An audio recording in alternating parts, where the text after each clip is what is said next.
Hey guys, welcome to the video today. In today's video, we are going to check out this Avid Power, that's the brand. This is a 3.5 amp variable speed oscillating multi-tool. And the model number on this one is ADMT146. And we'll check out all the different parts and pieces inside of the box here and just kind of give an overview of what you get with this. So let's open this up here. And let's take a look inside. And that's cool. It comes with a case here. I like that. Here's what the case looks like. Got a couple handles there. And yeah, pretty cool. Okay, let me get this box out of the way. And then we'll take everything out of the case here and see what we get. Okay, so let's see what's inside here. Here is the zipper. And oh yeah, cool, I like that style of case, like the flat bottom. You can open it up from the top here, and then here is what you get. Here is the oscillating multi-tool. We'll take a closer look at that in a minute. And then we have a handle here, and then we have some of the different accessories that they give us. And then we have the owner's manual and warranty card in here. So let me get everything organized here and I'll be right back.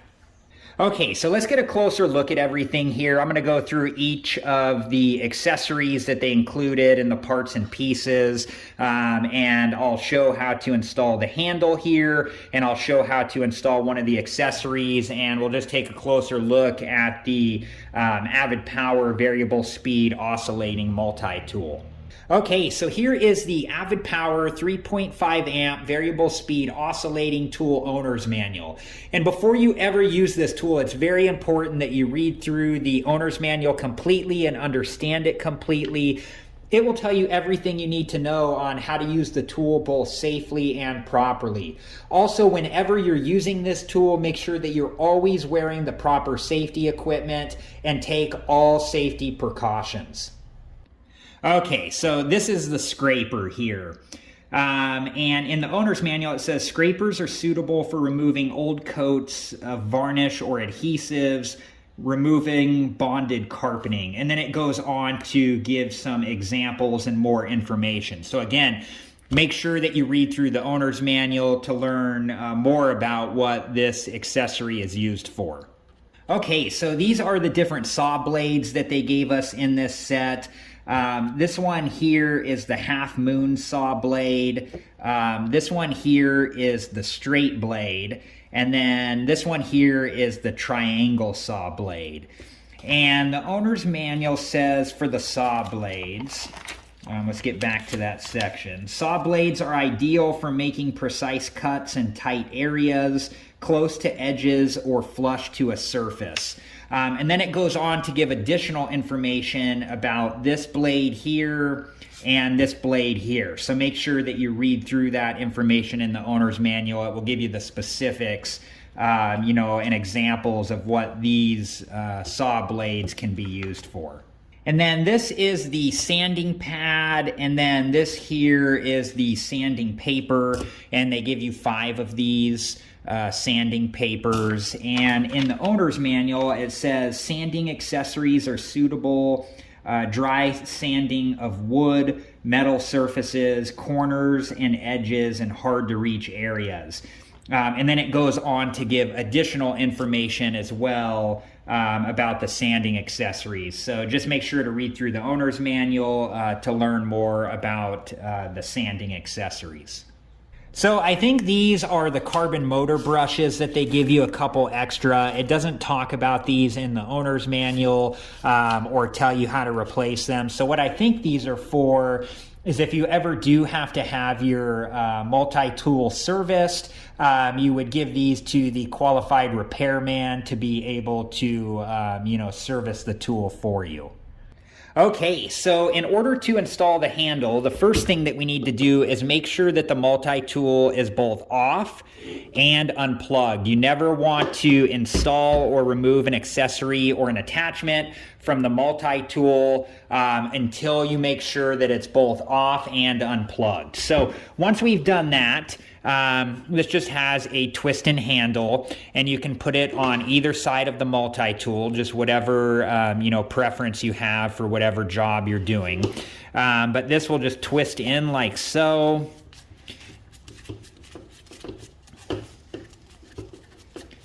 And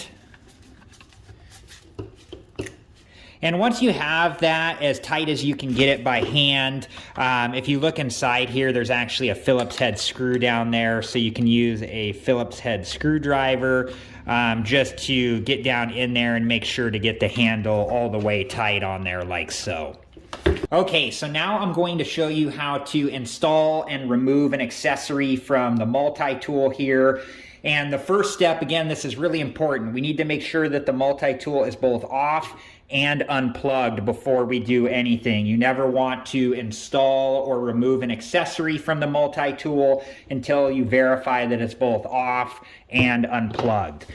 So then it has this lever right here, and if you lift this lever up, you can see right down here, you know, this opens up to allow us to be able to install our accessories. So I'm going to install the straight blade here, and it just installs like so. So it fits right in between these two pieces, and there's a bunch of prongs in there that fit into these holes.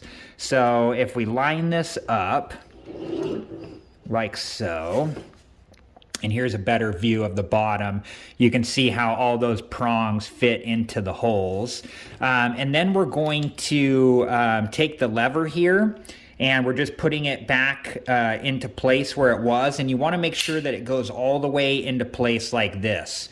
And it is important to make sure that all of the pins are going through all of the holes on the accessory like so, and that the accessory is sitting flat on the spindle and locking pins, you know, when you do lock it into place. You want to make sure that the accessory is secured into the tool properly, and it should look like this when you're done. And now to remove the accessory, we're going to do the same thing. We're going to make sure that the multi-tool is both off and unplugged first, and then we'll lift this handle up, and it will separate those two pieces there. So then the accessory will just come out like so. Okay, so let's take a closer look at the sanding pad and sanding paper here. We can just take one of these off like so. You do get some different grits, so you get a 240 grit, a 150 grit, a 120 grit, and then an 80 grit and a 60 grit. So just depending on what you're using these for. We're just going to go ahead and attach the 60 grit, and it's just like a Velcro setup. So you're just going to align the pad with the sanding paper like so, and then just make sure that you push it all down and that it is secured into place. So now that we have this in place, and you can see, yeah, that overlaps a little bit right there. I just wanted to make sure that the pad wasn't, I could probably take this off and redo it. You just want to make sure that the sanding paper is lined up properly on the sanding pad. And there we go. That looks a little better there. Okay, so now we're going to install the sanding pad and sanding paper into the multi-tool. So we're going to do the same thing we always do first, make sure that the multi-tool is both off and unplugged. And then once we verified that, we'll lift up on the lever here, and it will, you know, put these two pieces down here apart, and then we're able to put on the sanding pad here like so, and just make sure it's lined up with the metal prongs there. And then we're going to push the lever back down into the tool and make sure that it snaps all the way into place like so. And there we go. Now we have the sanding pad and sanding paper installed into the multi-tool. Okay, so on the back of the multi-tool here, there is a speed selector, and it goes with the speed settings 1 through 6. And each of these speed settings represent a different OPM speed range. So if we take a look in the owner's manual, it will break that all down for us. You can see the different settings there, 1 through 6.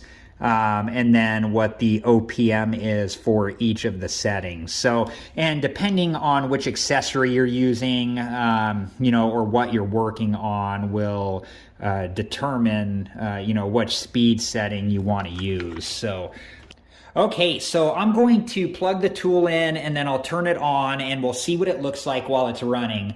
But before I do, I want to make sure that I have on the proper safety equipment. For this demonstration, I have on a pair of nitrile gloves and safety goggles and earplugs. If I was actually using this tool on something, I would also want to wear a good quality respirator or mask. You know, when you're cutting or sanding and using this tool, it's generating particles into the air. So you want to always make sure that you have on the proper safety equipment. Okay, so I'm verifying that the tool is off, and then I'm going to go ahead and plug the tool in. And then from here, we can turn the tool on and just see what it looks like while it's running.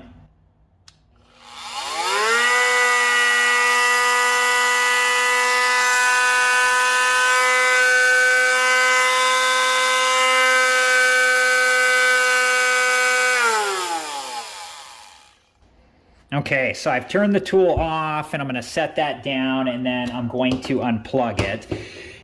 Okay, and then I have everything put back into the case here, and then we can just zip up the case and, you know, store this away until we're ready to use it again.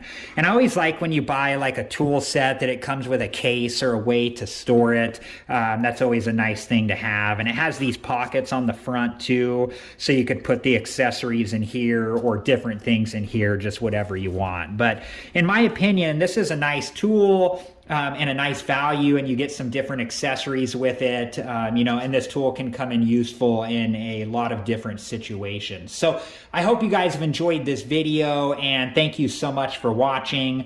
Please like, subscribe, and comment, and I hope to see you guys in the next video. Have a good one. Thank you guys for watching. Please like, subscribe, and comment, and if you have the time, check out these other great videos.